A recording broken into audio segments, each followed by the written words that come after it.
ಮೀನ್ open ಆಗಿ ಹೇಳಬೇಕು ಅಂತ ಹೇಳಿದ್ರೆ ಕೆಲವು ಡಿಪಾರ್ಟ್ಮೆಂಟಲ್ಲಿ ಇಲ್ಲ, ಬರ್ತಾಯಿಲ್ಲ ಫಂಡ್ಸು, ಕೆಲವು ಡಿಪಾರ್ಟ್ಮೆಂಟ್ಸಲ್ಲಿ ಬರ್ತಾಯಿದೆ. ನಾವು ಅಂದ್ಕೊಂಡಿದ್ದಷ್ಟು ಮಟ್ಟಕ್ಕೆ ಫಂಡ್ಸ್ ಬರುತ್ತೆ ಅಂತ ಅಂದ್ಕೊಂಡಿದ್ದಷ್ಟಕ್ಕೆ ಬಂದಿಲ್ಲ. ಈಗ ಡೆವಲಪ್ಮೆಂಟ್ ಆಗೋಕ್ಕೆ ಸುಮಾರು ಇಶ್ಯೂಸ್ ಆಯ್ತೈತೆ. ಯಾಕೆಂದರೆ ಡೆವಲಪ್ಮೆಂಟು ನೀವು ಗೊತ್ತಿರೋಂಥ ವಿಷಯನೇ, ಎಲ್ಲರೂ ರಾಜ್ಯ ಸರ್ಕಾರದ್ದು ಬೊಕ್ಕಸದಲ್ಲಿ ಹಣ ಇಲ್ಲ, ಎಷ್ಟಿದೆ ಅದರಲ್ಲಿ ಮ್ಯಾನೇಜ್ ಮಾಡ್ತಾರೆ.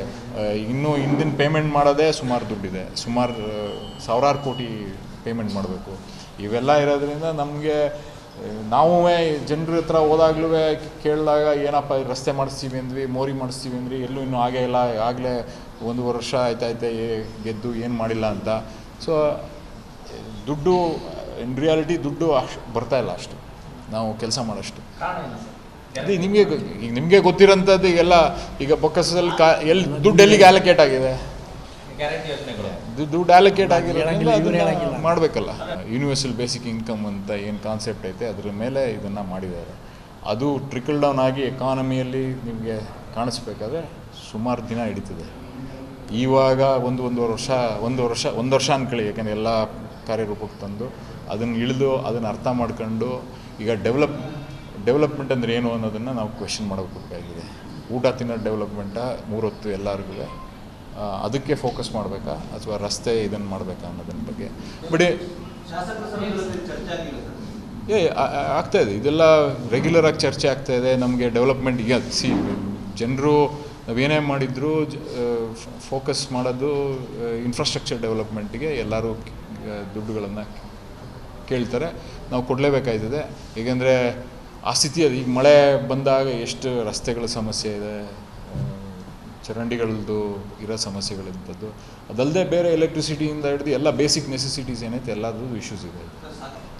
ವಾಪಸ್ಸು ಕೂತ್ಕೊಂಡು ಮಾತಾಡಬೇಕು. ಅಂದರೆ ನಮ್ಮ ಏನು ಬಡ್ಜೆಟ್ ಅಲೋಕೇಟ್ ಮಾಡಿದ್ದೀವಿ ಅದು ಸರಿಯಾಗಿದೆಯಾ, ಏನು ಇದನ್ನು ಪುನರ್ ಪರಿಶೀಲನೆ ಮಾಡಬೇಕಾ, ಇವಾಗಿನ ಸಮಸ್ಯೆಗಳ ಬಗ್ಗೆ ಹಿಂದೆ ಏನಾಯಿತು ಇದನ್ನು ಪರಿಶೀಲನೆ ಮಾಡಿ ಮುಂದಕ್ಕೆ ನಡ್ಸ್ಕೊಂಡು ಹೋಗ್ಬೇಕಾಯ್ತು. ಅಂದರೆ ಈಗ ವರ್ಕ್ ಆಯ್ತಾ ಇದೆಯಾ ಇಲ್ವಾ ಅನ್ನೋದನ್ನು ನಾವು ಅಸೆಸ್ಮೆಂಟ್ ಮಾಡಬೇಕು. ಈಗ 1 ವರ್ಷ ಆಯಿತು, 1 ವರ್ಷ ಆದ ತಕ್ಷಣ ಈಗ ಅಸೆಸ್ ಮಾಡಿ ಇದು ವರ್ಕ್ ಆಗ್ತಾ ಇದೆಯಾ, ಇದು ಜನರಿಗೆ ತಲುಪ್ತಾ ಇದೆಯಾ, ತಲುಪಿದ್ರು ಯಾವ ಮಟ್ಟಕ್ಕೆ ಅವ್ರಿಗೆ ಹೆಲ್ಪ್ ಆಗ್ತಾ ಇದೆ, ಇದನ್ನು ಅಸೆಸ್ ಮಾಡಲೇಬೇಕಾಯ್ತದೆ.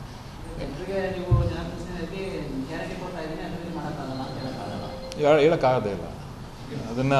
ಯಾಕೆ ಅಂದರೆ ನಾವು ಡೆವಲಪ್ಮೆಂಟು ಮಾಡಲೇಬೇಕಾಗುತ್ತೆ. ಬಟ್ ಏನಂದರೆ ನಾನು ಫಸ್ಟ್ ಕ್ವೆಶ್ಚನ್ ನೀವು ಕೇಳಿದ್ರಿ ಎಲ್ಲಿ ಬರ್ತಾಯಿಲ್ಲ ಅಂತ, ಸ್ವಲ್ಪ ತಕ್ಕ ಮಟ್ಟಕ್ಕೆ ಬರ್ತಾಯಿದೆ ಅಷ್ಟೇ. ಎಲ್ಲ ಡಿಪಾರ್ಟ್ಮೆಂಟ್ಸಿಂದನೂ ಏನು ಬರ್ತಾಯಿದೆ. ದೊಡ್ಡದು ಸ್ವಲ್ಪ ಬರ್ತಾಯಿದೆ. ದೊಡ್ಡ ಡಿಪಾರ್ಟ್ಮೆಂಟ್ಗಳು ನೀರಾವರಿಯಲ್ಲಿ ಸುಮಾರು ಬಂದಿದೆ, ಈ PWDಯಲ್ಲಿ ಸುಮಾರು ಬಂದಿದೆ, ಇವೆಲ್ಲ ಬರ್ತಾಯಿದೆ. ಇನ್ನೂ ಹೆಚ್ಚಿನ ಅನುದಾನಗಳು ನಾವು ಕೇಳ್ತಾನೆ ಇದ್ದೀವಿ. ಅದನ್ನು ಅಷ್ಟು ಫಾಸ್ಟಾಗಿ ನಾವು ಎಕ್ಸಿಕ್ಯೂಟ್ ಮಾಡೋಕ್ಕೂ ಆಯ್ತಾ ಇಲ್ಲ. ಸರ್, ಜನ ಗ್ಯಾರಂಟಿ ಯೋಜನೆಗಳು ಹೋಗ್ತಾ ಇರೋದು ಹೋದಾಗ ಇಲ್ಲಾಂದ್ರೆ ಗ್ಯಾರಂಟಿ ಯೋಜನೆಗಳು ಅದಲ್ಲದೆ ಅಭಿವೃದ್ಧಿ ಕೇಳ್ತಾ ಇದ್ದಾರೆ. ಅಲ್ಲ, ಎರಡು ಕಡೆನೂ ಎರಡೂ ಇದೆ. ಈಗ 2 ಕಡೆನೂ ಇರೋಂಥವ್ರು ಇದ್ದಾರೆ. ಈಗ ನಾವು ಎಷ್ಟೊಂದು ಜನ ಹೇಳೋರು ಇದು ನಮ್ಗೆ ವರ್ಕ್ ಆಗ್ತಾಯಿದೆ, ನಮಗೆ ನಮ್ಮ ಮನೆ ಎದುರುಗಡೆ ಮನೆಯವರೇ ಫಾರ್ ಎಕ್ಸಾಂಪಲ್, ಅವ್ರದ್ದು ಪೂರ್ತಿ ಜೀವನ ನಡೀತಾ ಇದೆ ಆರಾಮಾಗಿ. ಇನ್ನೊಂದು ಕಡೆ ಹೋದಾಗ ನಮಗೆ ಇದು ಬೇಡ, ನಮಗೆ ರಸ್ತೆಗಳು ನಮಗೆ ಡೆವಲಪ್ಮೆಂಟ್ ಮಾಡಿ ಅಂತಾರೆ. ಎಷ್ಟೊಂದು ಕಡೆ ನಾವೀಗ ಪಂಚಾಯತಿಯಲ್ಲಿ ಈ ಕಾರ್ಯಕ್ರಮ ಮಾಡ್ತಾಯಿದ್ದೀವಿ ಈ ಥರದ್ದು. ಅಲ್ಲೆಲ್ಲ ಎಷ್ಟೊಂದು ಜನ ಮಿಕ್ಸ್ಡ್ ರಿಯಾಕ್ಷನ್ ಏನು ಹೇಳ್ತಾರೆ ಅಂದರೆ, ಅಪ್ಪ ಇವೆಲ್ಲ ಮಾಡೋದು ಬೇಡ, ನಾವು ಫಸ್ಟ್ ಡೆವಲಪ್ಮೆಂಟ್ ಮಾಡೋಣ ಅಂತ ಒಂದಷ್ಟು ಜನ ಹೇಳ್ತಾರೆ. ಈಗ ನಾವು ಬೇರೆ ಇಶ್ಯೂಸ್ ಇಟ್ಕೊಂಡು ಅವ್ರಿಗೆ ಕೆಲಸ ಮಾಡಿಕೊಡ್ಬೇಕು ಅನ್ನೋದಕ್ಕೆ ಎಲ್ಲ ಅಧಿಕಾರಿಗಳನ್ನ ಕರ್ಕೊಂಡು ಹೋಗ್ತಾ ಇದ್ದೀವಲ್ಲ, ಅದನ್ನು ಮಾರ್ಪಾಡ್ಗೆ ಅದು ಮಾಡಿ. ಆದರೆ ನೀವು ಮೋಸ್ಟ್ ಇಂಪಾರ್ಟೆಂಟ್ ಬೇಕಾಗಿರೋದು ಇನ್ಫ್ರಾಸ್ಟ್ರಕ್ಚರ್ ಏನು ಡೆವಲಪ್ ಮಾಡಬೇಕು, ಅದ್ರ ಬಗ್ಗೆ ಫೋಕಸ್ ಮಾಡಿ ಅಂತ.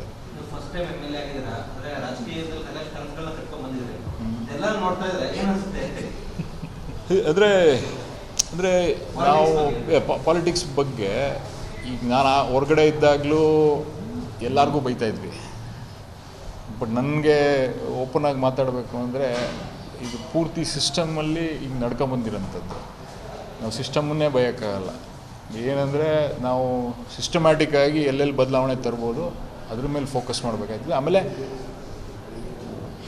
ನಾವು ಸಮಸ್ಯೆಗಳಿಗೆ ಒಂಥರ ತಾತ್ಕಾಲಿಕವಾದ ಪರಿಹಾರ ಕೊಡೋಕ್ಕೆ ಟ್ರೈ ಮಾಡ್ತೀವಿ ಸುಮಾರು ಸತಿ.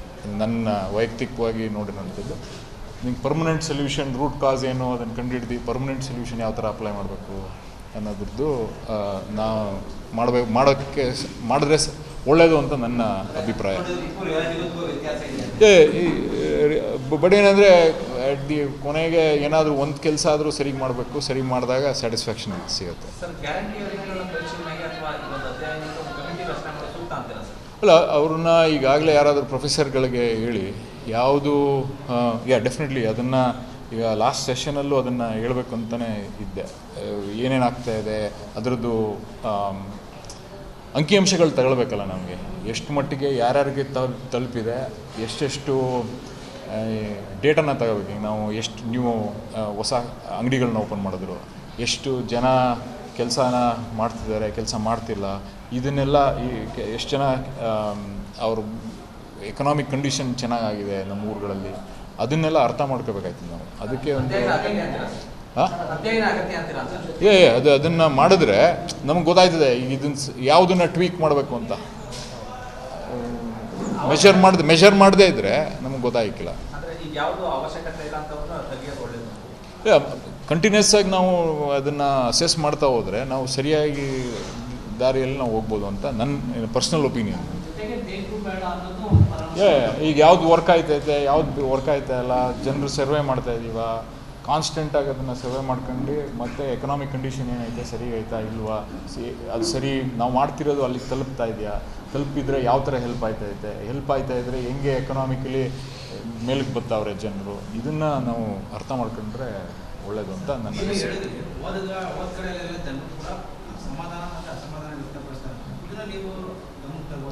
ಹೇಳಿದ್ದೀವಿ ಇದೆಲ್ಲರಿಗೂ, ಅಂದರೆ ಎರಡು ಈಗ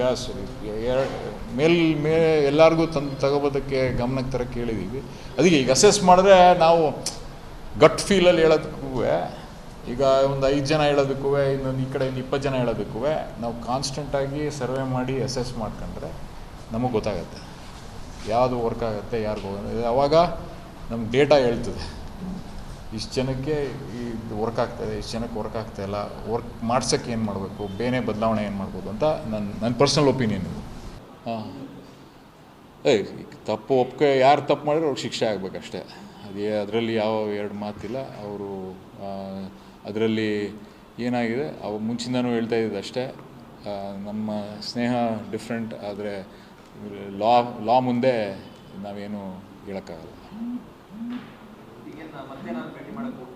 ಇಲ್ಲ, ಏನೂ ಹೋಗಿಲ್ಲ ಸರ್, ಯಾವಾಗಲೂ.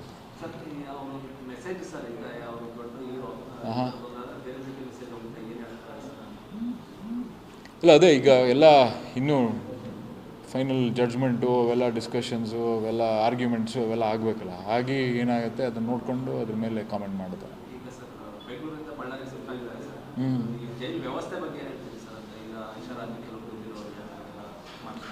ಈಗ ನಾನು ಫಸ್ಟ್ ಟೈಮ್ ಯಾವಾಗಲೂ ಜೈಲಿಗೆ ಹೋಗಿರಲಿಲ್ಲ. ಅವ್ರು ನೋಡೋಕ್ಕೆ ಹೋದಾಗ ನಾವು ಫಸ್ಟ್ ಟೈಮ್ ಜೈಲಿಗೆ ನೋಡಿದ್ದು. ಬಟ್ ಅಂದರೆ ನಾವೇನು ಒಳಗಡೆ ಕರ್ಕೊಂಡು ಹೋಗಲಿಲ್ಲ. ಅಂದರೆ ಜೈಲ್ ಎಲ್ಲಿ ಅವರೆಲ್ಲಿ ಇರ್ತಾರೆ ಸೆಲ್ಗಳು, ಇಲ್ಲ ಅದನ್ನು ನಾವು ಅಗೇನ್ ಪರ್ಸ್ನಲ್ ಒಪಿನಿಯನ್, ಎಲ್ಲರಿಗೂ ಒಂದೇ ಥರ ನೋಡಬೇಕು. ಯಾರಿಗೂ ಈಗ ದುಡ್ಡೈತೆ ಅಥವಾ ಇನ್ಫ್ಲೂಯೆನ್ಸ್ ಇದೆ, ಪವರ್ ಇದೆ, ಅವ್ರಿಗೆ ಸಪ್ರೇಟಾಗಿ ನೋಡಬೇಕು, ಬೇರೆ ಥರ ನೋಡಬೇಕು. ತಪ್ಪು ಮಾಡಿರೋಂಥ ಮನುಷ್ಯ ಅಷ್ಟೇ. ಇಲ್ಲ ಸರ್, ನಮಗೇನು ಆ ಥರದ್ದೇನು ಪರ್ಸ್ನಲ್ಲಾಗಿ ಈ ಕೇಸ್ ಬಗ್ಗೆ ಏನು ಮಾತಾಡಲಿಲ್ಲ. ಜಸ್ಟ್ ಜನರಲ್ಲಾಗಿ ಹೆಂಗಿದ್ದೀರಿ ಏನು ಅಂತ ಮಾತಾಡಿದೆ ಅಷ್ಟೇ, ಅಷ್ಟು ಬಿಟ್ಟರೆ ನೀನು ಮಾತಾಡಿಲ್ಲ. ಕನ್ನಡ ಮಾಧ್ಯಮ ಲೋಕದಲ್ಲಿ ಒಂದು ಹಿಸ್ಟಾರಿಕ್ ಕಾರ್ಯಕ್ರಮ. ನಾವು ಇಲ್ಲಿ ಬಂದಿದ್ದು ರೈತರ ಧ್ವನಿಯಾಗೋದಿಕ್ಕೆ. ರಿಪಬ್ಲಿಕ್ನ ಕನ್ನಡ ಚಾನೆಲ್ನಲ್ಲಿ ಇದು ಒಂದು ಉತ್ತಮವಾದಂಥ ಕಾರ್ಯಕ್ರಮಗಳಿವೆಲ್ಲ. ಜನನು ಕೂಡ ಬೆಂಗಳೂರು ಕಡೆ ಬರ್ತಾ ಇದ್ದಾರೆ, ಕೆಲಸಕ್ಕೋಸ್ಕರ ಬರ್ತಾ ಇದ್ದಾರೆ. ಡಿ ಕೆ ಶಿವಕುಮಾರ್ ಅವರ ಕನಸಿನ ಕರ್ನಾಟಕ ಹೇಗಿರಬೇಕು? ನಾನು ಜನ ಬೆಂಗಳೂರಿನ ವಲಸೆ ಬರೋದನ್ನ ತಪ್ಪಿಸ್ಬೇಕು. ಸವಾಲನ್ನ ಸ್ವೀಕಾರ ಮಾಡಿದಾಗ ಯಶಸ್ಸನ್ನು ಕಾಣೋದಕ್ಕೆ ಸಾಧ್ಯ.